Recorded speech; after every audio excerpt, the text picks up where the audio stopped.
Hey guys, just want to touch base. Today I'm going to be installing this farmhouse sink into that basin right there. I have full disclaimer, never done one of these before. Based on a lot of research, some studying and thinking about it, I'm going to attempt to do this with kind of my method. We'll see how it goes, and hopefully it'll help somebody else out on the other end. So fingers crossed, here we go. So the first thing I've done is something super obvious, marked the front, just so I don't get confused and mess up. Based on the research, it seems like the overhang of the sink is supposed to be approximately 2 inches out. That's what we're going with. We're gonna go with 2 inches out from the face frame. I think that's a good protrusion based on by the time you have your door and your countertop overhang. This is kind of the look that we want. So what I've done is I've set it just on the back of this cabinetry right here that we're working with. It's set level. That cabinet over there is set level. So theoretically this should be the same. So what I've done, just to make sure that the bottom edge is right, a scrap piece of wood stretched across here, tacked with a couple of 18 gauge brads, just to make sure that we're clean across the bottom. Next, I will take some scrap pieces here. I'm going to put this on here. You can see how wavy that is. So what I'm going to do is I'm going to scribe this till it fits perfectly. Attach these together. Same on the other side. Scribe them, put them back together. Then I'm going to use this U-shaped frame as a template. Put this template piece for the bottom. I'm going to make sure it's sitting flush with what's going to be the edge of your cabinet, which is represented by that black line. Have it there. That way, when you put this template piece here, it's an accurate read of the position where that sink's going to sit in the cabinet. Do this on both sides before you scribe.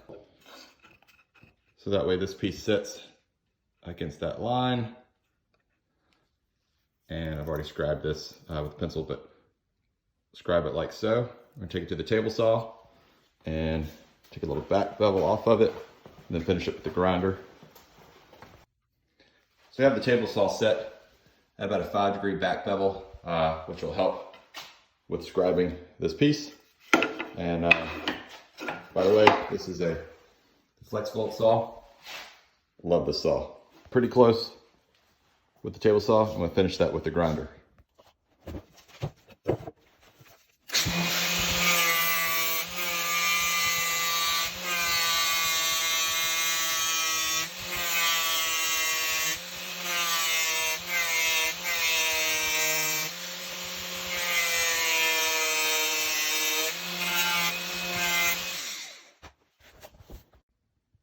So honestly, I'm pretty happy with this. It's going to be caulked definitely against the cabinet anyway. So this is a pretty tight scribe, and I'm pretty happy with that. So we will take that, as you can see, fits back there. And now I'll do the other side. Okay, we have the right side done now. Pretty happy with that. And now we're going to join these together, and then that way we can use this whole thing as a template. Probably use some pocket screws. We'll throw this together.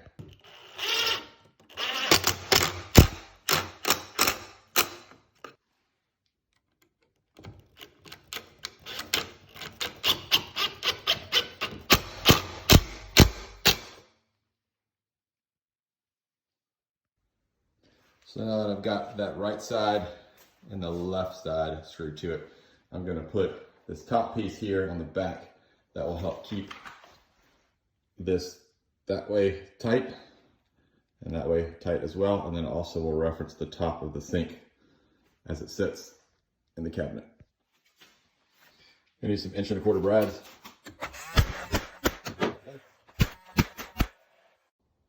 And I'm going to pry these off there. Here, and then this should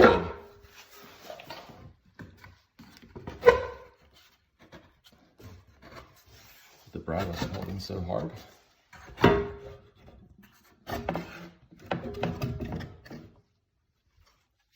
And there we go.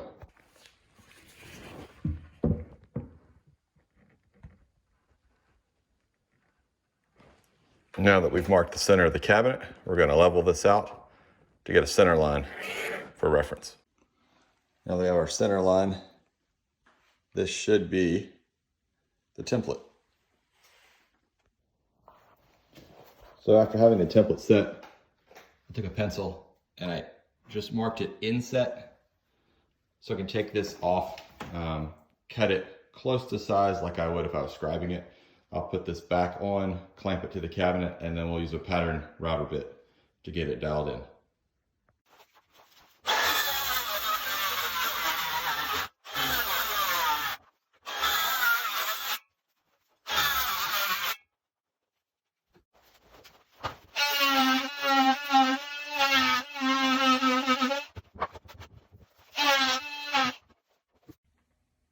So back at it again. My pattern bit was broken. Had to get another one. So I'm gonna flip you around. In case anyone isn't aware, this is a pattern bit. And what it does is it has a ball bearing that guides right there along this pattern and rides and cuts the exact shape of the outside of this pattern all the way around.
So I pulled a dimension back right here, same over there. Put my level across it just to make sure the back is pretty consistent for template. And overall, I'm pretty happy with this. It's a little bit gapped here more than I'd like, but first attempt, I'm pretty happy with it. So let's get across the bottom. This side looks a little bit better. But then once countertop is on, got a little bit of gap right there on each one, and should be good to go. Since I removed the blue tape where my mark was, what I did is I pulled back 18 inches. This is 20-inch sink, pulled back 18 inches, reference line, straight edge. Make sure that I'm pretty consistent across the back. Make sure I have my 2-inch, this is a 20-inch deep sink, so 18 inches back, 2-inch overhang, and pretty happy with it, especially being a first attempt. This was a pretty good scribe. It could have been a little tighter, but pretty good overall. This side was a little bit better. Then once the countertop goes on, get that little bit of clearance. Just a little bit of clearance right there. Overall, really happy with it.